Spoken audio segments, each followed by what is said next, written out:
Nous allons découvrir dans cette séquence l'outil texte, ou plutôt les 6 outils texte qui se cachent derrière cet outil texte.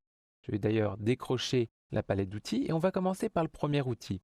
Donc cet outil texte, on va pouvoir l'utiliser de deux manières. Soit on va faire un simple clic sur le plan de travail, auquel cas je vais avoir le curseur qui va se mettre à clignoter dans mon plan de travail et je vais pouvoir rentrer mon texte. Donc une fois le texte rentré, eh bien on va se rendre compte que si je continue à taper, en fait je tape du texte au kilomètre, c'est-à-dire que si je veux faire un retour à la ligne, je serai obligé d'appuyer sur la touche Entrée pour l'effectuer.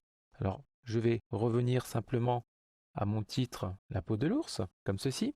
Et puis si j'appuie sur commande et que je récupère mon outil de sélection, je vais pouvoir m'apercevoir qu'il s'agit d'un texte de points, c'est-à-dire que j'ai un point qui me présente ensuite la ligne de base de mon texte. Et donc si je prends mon outil flèche noire, je vais pouvoir éventuellement déformer, faire pivoter mon texte. Alors c'est un outil assez pratique lorsqu'on veut écrire simplement quelques petits mots. Par contre, et à éviter pour de grands textes.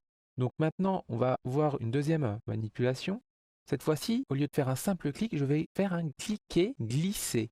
Auquel cas, je vais créer un bloc de texte. Cette fois-ci, le curseur clignote à l'intérieur de ce bloc de texte. Et du coup, lorsque je vais taper mon texte, celui-ci va être contraint à rester dans ce bloc de texte.